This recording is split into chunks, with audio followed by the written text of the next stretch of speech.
When a reorganization puts you in charge of employees who scored poorly on their most recent performance review, navigating their existing performance improvement plan, or PIP, can be a challenge.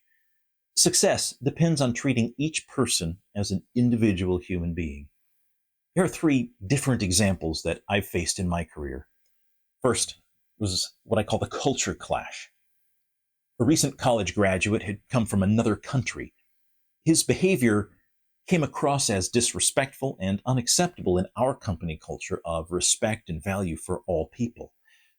He was about to complete his PIP when I was placed over his team. I was encouraged to consider coaching him out of the organization. But to me, the PIP appeared to have worked. It took time and effort to repair the damaged relationships with senior leaders, but eventually he became a respected member of the team, even earning high scores on performance reviews.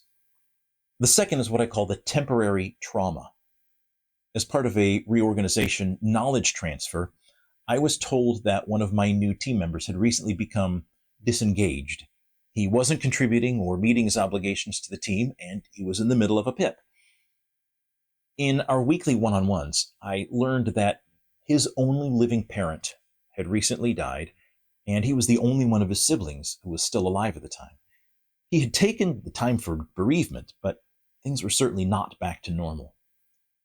If we had had an employee assistance program at the time, I would have offered that, but I had no experience with those. Instead, I just gave him space to grieve and encouraged him the best that I could.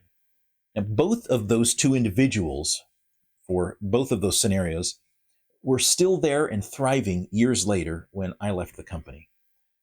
The third example is what I call the wake-up call. Not every low performer can be salvaged. I inherited a team with one member who was regularly absent from our daily stand-up meetings, regularly showing up at noon or later. His reason was simply that he had a hard time getting out of bed when his alarm went off. After 6 months of repeated promises with no lasting change, I had to let him go. He eventually found a new job, and I went to visit him some months later, and he was thriving there. Being fired was exactly what he needed to trigger the personal change that would help him succeed. When you become a new manager, the responsibility to do the right thing with low performers is yours, not the previous manager's. Resist the temptation to simply finish what they started. Take the time to understand the situation for yourself before making your decision.